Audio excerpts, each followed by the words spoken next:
Breaking news, everybody, for all Social Security recipients. It has been announced that millions of Social Security beneficiaries could see a big benefit increase soon.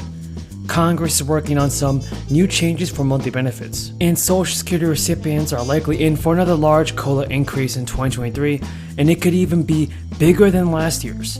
A recent analysis from the Nonprofit Committee for a Responsible Federal Budget found the increase next year could be as high as 10.8% if inflation continues at its current pace.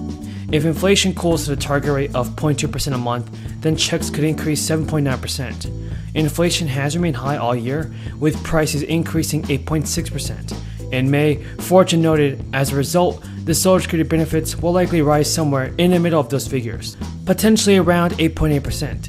That would still be the fourth highest COLA bump ever. And according to reports by CBS News, the nonprofit Senior Citizens League previously estimated an increase of 8.6% next year. Social Security recipients got a high 5.9% cost of living increase in 2022, the biggest in decades. The hikes are meant to help seniors and other Social Security beneficiaries keep pace with rising prices, but the increases will not arrive until next year, even though inflation is high right now. The Social Security Administration typically announces the annual COLA increase in October, and it takes effect in January. Historically, the raises haven't done a good job of keeping up with the actual cost that seniors have faced. In fact, even with annual increases, benefits have lost roughly 40% of their buying power since 2000. Unfortunately, even if seniors get a substantial raise this year, it's likely going to be wiped out by increased housing costs. Medicare expenses have also been rising steadily, further eroding the ability for cost of living increases to help recipients keep up with rising prices elsewhere. Before last year's increase, beneficiaries have been dealing with years' worth of much smaller hikes, 3 times since 2010. Recipients didn't get any bump at all thanks to low inflation. In the 2021 COLA was just 1.3%. And there are some lawmakers that have a plan to boost Social Security payments by $2,400 per recipient annually, while also shoring up the program financially. The Social Security Expansion Act is going to be put forward by Democratic Representative Peter DeFazio and Bernie Sanders. The plan comes after the Social Security Administration said Americans will stop receiving their Social Security benefits in roughly 13 years if Americans don't do something about this. Well, this is a really important vote today because it really is about lowering costs for consumers, and it really is about bringing jobs home and manufacturing more in our country, and it really is about national security. So when we look at this, it is automobiles. I know a little bit about that from Michigan. It's home appliances, it's computers, it's missile defense systems. It's what our Army drives. It is every part of our defense systems. Modern life depends on semiconductor chips. Most of the chips are produced overseas, as my colleagues have said, and it's time to bring that home. The pandemic certainly showed us what happens when the global economy is shut down and we don't have the capacity to have a just-in-time supply chain by reaching out to Asia and being able to have access to those chips.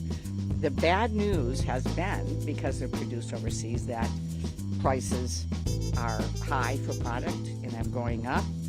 We don't have the jobs we should have, and right now we're in a precarious situation long term as it relates to national security technology.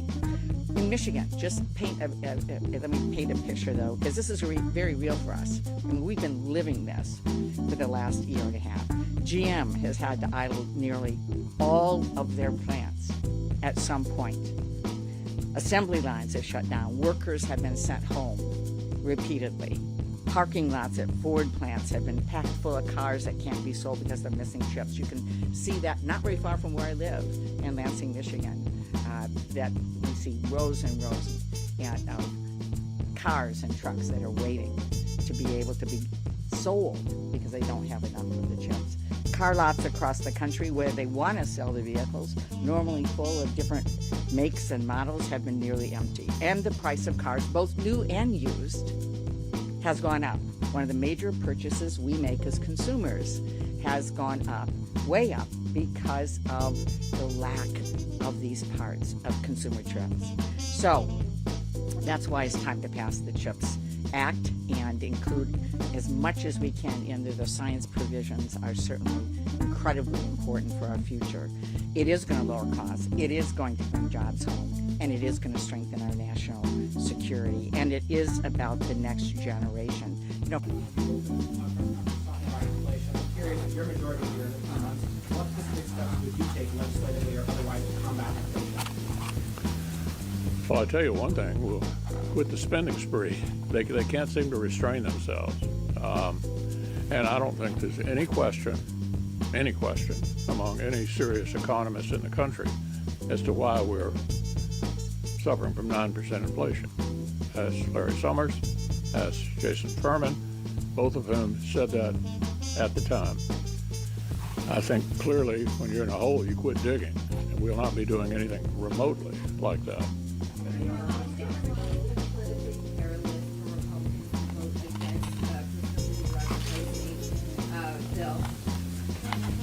Well, I think everybody can make the decision for themselves. And my own view is socialist price controls are not the way to get a healthy pharmaceutical industry. They produced a modern medical miracle with 3 highly effective vaccines in less than 1 year. Biden has noted that the authorization of E15 gasoline in the country will help some people, even if it's an extra $1 or $2 in the pockets when they fill up their gas. President Biden will label his American Rescue Plan as one of the brighter points of his first term in office, with it providing American families with an element of fiscal relief during the difficult times. One part of the rescue plan was the Homeowner Stimulus Relief Program, which was designed to help families continue to pay their mortgages, but at a reduced rate while employment was hugely impacted by the crisis.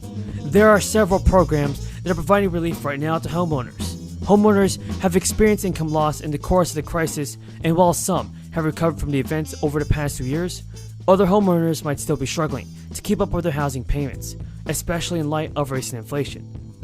The good news is that there's still relief available for homeowners who are struggling to pay for household expenses.